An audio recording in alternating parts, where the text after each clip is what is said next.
All right, get ready, because today we're going deep, really deep into something that might just totally change how you see the universe. Pantheism. You ever get that feeling that, like, there's something huge connecting Look, everything? maybe, just maybe, it's all well divine. Exactly. You're describing like the essence of pantheism, the idea that God isn't off somewhere else, but is actually like the cosmos itself. And it's not some weird fringe idea either. So where are we gigging with this? Well, for this deep dive, we're going right to the source. The Stanford Encyclopedia of Philosophy's entry on pantheism. So it's legit. Oh yeah, it's thorough, really nuanced, and packed with all sorts of history and different takes on this idea. Okay, so if the universe is God, does that mean like we're all just little bits of God running around? Is that tree over there part of God? What about your coffee cup? Right. What about it? Those are the questions, right? And we'll definitely get into how different thinkers have interpreted this whole God and nature being one thing. But first, like, why should anyone even care about pantheism? Yeah, good point. Does it actually change anything about how we live? Think about it. What if that feeling you get when you look up at a starry sky, that whoa feeling, It's pretty amazing. what if that's not just some random emotion, but like a glimpse into how reality actually is? Pantheism really makes us rethink our whole relationship with the universe. And maybe even what we think of as sacred. Exactly. Okay, I'm starting to get why this is a big deal. So how do people even get to this idea that the universe is God? Is it like just a feeling, or are there like real arguments for it? Oh, there are arguments, definitely. They kind of fall into two categories, arguments from below and arguments from above. Okay, so from below, arguments are about personal experience. Right, like that feeling of awe we were talking about, that can be an argument from below. Imagine you're out in nature and you feel this profound sense of connection, like with everything. Yeah, I get that. For some people, that feeling is so powerful, so moving, that it points to something way bigger than themselves, something, divine woven into the world itself. Okay, I can see that. But what about these arguments from above? Are we talking like equations and scientific proofs? Not quite, though they can get pretty heady. Arguments from above usually start with traditional theological ideas, but kind of push them to like their logical extremes. Okay, like what? Well, take God's omnipresence, for example. That God's everywhere. Right, but if God is truly everywhere, does that really leave any room for God to be separate from the universe? I'm not sure I follow. It's like saying the ocean is everywhere inside a water drop. Okay. At that point, isn't the water drop, like, basically part of the ocean? Yeah. It's hard to imagine them as separate. Exactly. And then there's the whole idea of God constantly creating the universe. If that's happening, how much independence does the universe really have? Does it even make sense to talk about them as separate? It's like the universe is a movie and God is the projector. Perfect analogy. And that leads to this really wild concept called occasionalism. It basically says that every little thing that happens, every action, ultimately comes from God. Whoa, so even me reaching for my coffee cup. Even that, according to occasionalism, it's really God making it happen. Okay, now we're getting into some deep stuff. What about free will then? Does that even exist if this is true? That is a huge question, and we'll definitely circle back to that. But for now, let's stick with these arguments from above. The Stanford Encyclopedia also talks about God's omniscience. God knowing everything. Exactly, but think about this. If God knows everything perfectly, wouldn't that knowledge be, like, the same as reality itself? I mean, I guess so. If you knew the position of every atom in the universe, wouldn't that be like being the universe? So in pantheism, God's mind and the universe are basically the same thing. It's wild, right? And this brings up a really key point. How do we understand this whole God being nature thing? Because not all pantheists see it the same way. How so? Well, there's this idea called dialectical identity. Dialectical. That sounds complicated. It's not as bad as it sounds. It means God and the cosmos can be both the same and different at the same time. Like two sides of the same coin. Exactly. Two sides, but you can't have one without the other. And there are some really interesting examples of this from history, like Ericorna, a philosopher way back in the 9th century. He believed that God is the essence of all things, yet also distinct from them. Okay, I think I get that. It's like a baker is essential to a loaf of bread, but the baker isn't made of bread. Right, the baker is the source, but not the bread itself. Exactly. And then you have Ibn Arabi, who used this beautiful analogy. He saw the universe as God's food and God as the universe's food. Like they're constantly feeding each other? It's a beautiful image of this mutual dependence, like they need each other. And there's Nicholas of Cusa, who came up with this crazy concept called the coincidence of opposites. Coincidence of opposites. Yeah, he said that ideas that seem totally contradictory can actually, like, coexist, even merge into some higher unity. Okay, my brain is starting to hurt. But wait, you mentioned that not all pantheists agree on this whole identity thing. Is there another way to see it besides this, dialectical identity? There is. Some pantheists go for partial identity. They argue that God and the cosmos don't have to be like perfectly identical. So the universe is part of God, but God's also something bigger. You got it. And this is where things like immanentism and panentheism come in, and they can be a little tricky to tell apart. Okay, I'm already confused. What's the difference? Think of immanentism as emphasizing God's presence within the world, Okay, but not necessarily being the whole thing. Like, light's present in a room, but the room isn't made of just light. right, right. Now, panentheism takes it a step further. It says the world's part of God, but God is also more, something that goes beyond the universe. So the universe is in God, but God's bigger than the universe. Exactly. And that's why trying to pin down strict identity in pantheism is so tough. It's hard to say what differences between the world and God are okay and which ones mean they're not actually one. It does get pretty complex, but I think I'm kind of getting this whole identity thing a little better. So, are there different takes on what it actually means for God to be one with the world? Definitely. And those are what we'll get into next time. We'll explore everything from Spinoza's substance identity to the idea of God as being itself. Sounds intense. Oh, it is. Ready to go deeper into these pantheistic interpretations? Let's unpack how different thinkers have understood this idea of God being one with the world. I'm ready. Especially curious about Spinoza. From what I've heard, he had some pretty wild ideas. He's definitely a key figure in pantheism, often considered like a pioneer of the modern version. He's famous for this concept of substance identity. Substance identity. So, like, everything is made of the same stuff, like some kind of cosmic Plato. Aha, I like that. Spinoza argued that there's only one fundamental substance in existence, and he called it, get this, God or nature. He was saying they're one and the same. Whoa, okay, so everything we experience is just different forms of this one substance. Exactly. He used the term modes to describe these modifications. Think of waves in the ocean. Each wave is distinct, but they're all just the water, right? Right. It's like that. Everything in the universe is a unique expression of this one substance, which is God. Okay, starting to see how this substance identity thing works. But the Stanford Encyclopedia also mentions God as being itself. How does that fit in? It sounds even more abstract. It does get pretty metaphysical here. There's a long tradition of seeing God as the very ground of existence, the source of all being. Not just that God is being, but that God is being itself. So everything that exists is borrowing its being from God. That's a great way to put it. Like every spark of life, every atom, every thought ultimately derives its existence from God. Wow, that's deep. So even a rock has a spark of the divine in it just by existing. You got it. And that leads us to another interpretation, identity of origin. Some pantheists believe that everything comes from God, which makes all things essentially identical to God and to each other. It's like that saying, we are all stardust, but instead it's, we are all God dust. Haha, exactly. This idea connects to concepts like emanation, the universe flowing forth from God, like light from the sun. But isn't that different from creation ex nihilo? Like God creating the world out of nothing? It is a different approach, but there are some interesting overlaps. Remember Eriugena, that 9th century philosopher? He believed that creation ex nihilo actually was compatible with emanation. How does that even work? Well, he argued that God, being the ultimate source of being, is also the nothingness from which everything arises. Whoa, okay, that's next level thinking. Right? And then you have Spinoza again with his distinction between natura naturans and natura naturata. Oh, more Latin. What's the Spark Notes version of this thing? It's actually pretty simple. Natura naturans is nature as the active creative force, and natura naturata is nature as the created passive effect. So God is both the artist and the artwork. Exactly. But we've got one more interpretation to cover, teleological identity. This one gets a bit more cosmic. Teleological. Does that have something to do with purpose? Got it. Some pantheists see the universe's ultimate destiny as oneness with God. It's like the universe is on this grand journey, constantly evolving towards a state of like complete divinity. So it's not just that the universe is God now, but that it's becoming more godlike over time? Exactly. Thinkers like Schelling believed that God would eventually become all in all, encompassing like everything. So the universe is like a caterpillar transforming into a butterfly, with God as the final form. I love that. And then you have someone like Samuel Alexander who saw the universe attaining deity through evolution.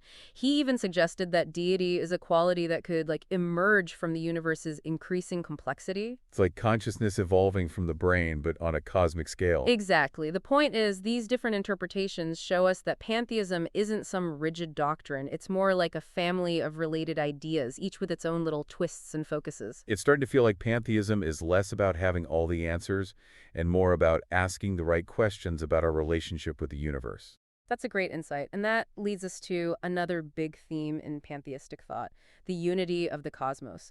Pantheists often talk about the world as this big interconnected web. Yeah, that idea of interconnectedness really speaks to me. It's like realizing we're all in this together. Humans, animals, plants, stars, everything. Exactly. And when it comes to this unity, pantheists often distinguish between distributive pantheism and collective pantheism. Time for another vocab lesson. What's the difference? Distributive pantheism sees each individual thing as divine, and collective pantheism focuses on the divinity of the cosmos as a whole. So distributive is like every tree, every star, every coffee cup is a piece of God. And collective is like the whole universe with all its parts is God. You got it. And when it comes to the kind of unity pantheists see in the cosmos, well, there are a few ways to understand how everything fits together. Some pantheists see unity in the physical laws of the universe. Like gravity's the same everywhere. It's a unifying principle. Exactly. Others see it more fundamentally, like everything's made of the same basic substance. Like how all matter is made up of atoms. But maybe even deeper. Precisely. Then there are those who see the universe as a living organism with all its parts working together. Like the human body, every organ has its job, but they all contribute to the whole. Exactly. And finally, some pantheists envision the universe as a unified mind or spirit. Okay, that one's a little hard to wrap my head around. Like the universe itself is thinking and feeling. It is mind-bending, right? But whether it's through laws, substance, life force, or even consciousness, the key is this interconnectedness. It's like the universe is this grand tapestry. Beautifully said. Now, we talk about the unity of the cosmos, but what about its nature? Is it just physical or something more? Ooh, good question.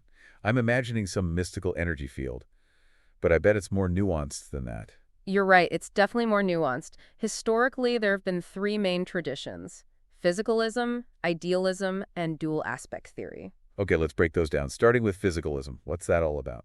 Physicalism is probably the most straightforward. It says the cosmos is fundamentally physical and can be totally explained through science. So no need for anything spiritual. Not in this view. It's often called scientific pantheism or naturalistic pantheism. It embraces science and doesn't see the need for anything beyond the physical world. I could see how that would appeal to a lot of people. What about idealism? That sounds, well, more idealistic. It is. Idealism was really popular in the 19th century. It says that reality is ultimately spiritual. So thoughts and ideas are more fundamental than matter. That's the gist. The physical world is like an expression of a deeper spiritual reality. Like the universe is a thought in the mind of God. I like that. And lastly, we have dual aspect theory, which tries to bridge the gap between those two. This is where I usually get lost. Reconciling opposites. Ah, I hear you. And no surprise, Spinoza's a big fan of this approach. Spinoza's back. Figured he'd make another appearance. He's key to so much of this. He believed in one substance, God or nature, remember? But he said it has two fundamental attributes: thought and extensive. Okay, remind me, what do those mean again? Thought is the mental realm. Ideas, consciousness. Extension is the physical realm. Matter, space. So the universe has a mental and a physical side, but they're two sides of the same coin. Exactly. Like a coin, heads and tails are different, but they're part of the same thing. In Spinoza's view, mind and matter are inseparable aspects of this one substance. Okay, I think I'm following. So pantheism doesn't force you to pick between a purely physical or a purely spiritual universe. It can be both. That's the beauty of it. It allows for a more complete understanding of reality. It's like the universe is a symphony. Instruments and music, both needed to create something beautiful and complex. Beautifully put. So we've explored the arguments for pantheism, the whole identity between God and the universe, and even the nature of the cosmos itself. But we haven't tackled the biggest question. Is the cosmos really divine? Is it right to call the universe God? I mean, the universe has black holes and asteroids and bad traffic. That doesn't sound very divine. That's the million-dollar question. And it's one that pantheists have been wrestling with for ages. I can imagine. It does seem odd to say the universe, with all its imperfections, is the same as this perfect, all-powerful God we usually think of. It definitely challenges our usual ideas about divinity. But before we dismiss it, let's look closer at some of the things about the cosmos that pantheists have seen as divine. All right, so we're looking at what pantheists see as divine in the cosmos. Where do we even start? Does the universe have a resume? Aha, well, no official resume, but some qualities definitely stand out. One that comes up a lot is the cosmos's ability to, evoke religious emotion. You mean that feeling you get when you look up at the night sky and feel tiny, or standing at the edge of the Grand Canyon? Exactly, that sense of wonder. Ah. I get that. like encountering something huge and mysterious that's bigger than anything we can understand. Yeah, nature can make you feel pretty small, but in a good way, like you're part of something much bigger. That's it. Those feelings are often associated with the divine. For pantheists, those moments in nature are like a direct encounter with the sacred. So it's not about worshiping some being up in the clouds, but about finding the sacred in the universe itself. Exactly. And that sense of connection to something bigger than ourselves leads to another characteristic, the cosmos as our place in the universe. You mean like realizing we're part of this huge cosmic story? Exactly. Pantheism gives you this feeling of belonging, of being at home in the universe. Like you're not just some random speck of dust, but an actual part of this vast interconnected whole. It's like, realizing you're part of this huge family with a long history. Except it's a cosmic family. Right. And that can be really comforting, especially in a world that can feel so chaotic and meaningless. It gives you perspective, Instead of feeling lost, you see yourself as part of something that's been around forever. And speaking of forever, the Stanford Encyclopedia also mentions infinity, eternity, and necessity as potential divine qualities. Okay, those are some big words. Can you break those down? Sure. Infinity means the universe is boundless, no limits. Eternity means it's always existed and always will. And necessity means its existence isn't some accident, but essential to reality itself. So it's like the universe is the ultimate reality. That does sound pretty divine. Now, not all pantheists agree on those, especially those who are more like scientifically minded. But for those who do, these things reflect the divine nature of the universe. It's like the closest thing we have to the absolute, right? The source of everything. You're getting it. But there's another characteristic, a bit paradoxical, the ineffability of the cosmos. Ineffability. Does that mean it's like super awesome? Haha. Well, it can be, but ineffability means it's beyond our ability to totally understand or describe. It's too big, too complex for our human minds to fully grasp. So it's like trying to explain what love feels like to someone who's never been in love. You just can't fully capture it. Perfect analogy. And for some pantheists, that's a sign of its divine nature. We're dealing with something beyond our limited human understanding. It's a mystery. We can explore it, but never fully solve it. Exactly. And that can be a source of both wonder and humility. It reminds us there's always more to learn, more to discover. So we've talked about awe, interconnectedness, the vastness of it all. But what about this? Is the cosmos personal? Does it have a mind of its own? Now there's the big question, and it's one that's divided pantheists throughout history. Some, like Einstein, rejected the idea of a personal God altogether. Wait, Einstein was a pantheist. He was, but for him, God was more of a force, a principle, not a being with feelings. He was amazed by the universe, but didn't believe there was some cosmic consciousness, like, watching over us. So for him, it was more about the laws of physics. Exactly, but others definitely do believe the universe is conscious. They point to things like the interconnectedness of everything, the emergence of consciousness from matter, and the universe's creativity as evidence for a universal mind. So like, the universe is a giant brain. It's an interesting image, right? Thinkers like Gustav Fechner, who developed a form of panpsychism, believe that consciousness is fundamental to all matter. Panpsychism. So like, even rocks and trees have awareness. That's the idea. Mind and matter are inseparable. Consciousness is woven into everything. So yes, even a rock might have a tiny bit of consciousness, according to panpsychism. Okay, I'm going to need some time to process that one. But it is fascinating. What if the universe really does have a mind? What could it be capable of? It definitely opens up some wild possibilities. Now, another question is, can we consider the cosmos inherently good, worthy of worship? That's a tough one. I mean, it's beautiful and amazing, but it can also be pretty brutal. Natural disasters, diseases, those black holes we were talking about. It's a paradox for sure. Pantheists have dealt with this in different ways. Some just extend the value they give to the traditional God to the whole cosmos. So if God is good, and God is the universe, then the universe must be good. That's the thinking. Others focus on the unity and harmony of the cosmos as signs of its inherent value. Like a balanced ecosystem is good because of that harmony. Exactly. And some find value in the fact that nature is our home, our source of life. We should care for nature because it sustains us, right? Right. Of course, some argue that nature has no value in itself. It's just stuff, no inherent meaning. So it's up to us to find meaning in it. That's one way to see it. But even those folks usually agree that nature is something we value deeply and our well-being depends on the health of the planet. So even if we don't worship it, we got to respect it. Now, what about the problem of evil? That seems like a big challenge for pantheism. Definitely. If God is the universe, isn't God responsible for all the bad stuff too? Right. Earthquakes, diseases, annoying telemarketers. It's a tough question. Pantheists have a few ways of approaching this. One, from Spinoza, is to see evil as kind of an illusion, a product of our limited human perspective. So evil is like the absence of good. That's a helpful way to think about it. In this view, from God's perspective, the universe is perfect and harmonious. It's only when we zoom in on our little experiences that we see things as good or bad. Like a tapestry, right? Up close you see flaws, but from far away it's beautiful. Exactly. Another approach from the Stoics is to say the universe's harmony is just beyond our understanding. We're just too small to get it. Right, the universe is huge and complex, and there's a lot we might never understand. Like trying to understand the ocean by looking at one drop of water. Exactly. Now, another concern some people have is that pantheism means everything has the same value. If everything's God, is a rock as valuable as a human? Good question. Pantheists have different takes on this. Some emphasize nature, seeing it as sacred and deserving of respect. So they focus on the interconnectedness of all life. Exactly. Others, like the Stoics and Hegel, put more emphasis on humanity. They see humans as like the peak of evolution. In a way, yes. They say God is most fully manifested in human history and experience. Our development is key to the universe's unfolding. Like we're the universe becoming self-aware. That's a great way to put it. Which brings us to pantheism's ethical implications. Does believing God is the universe lead to any moral principles? Yeah, does it give us any guidance on how to live? One thing it emphasizes is the autonomy of ethical judgment. Autonomy.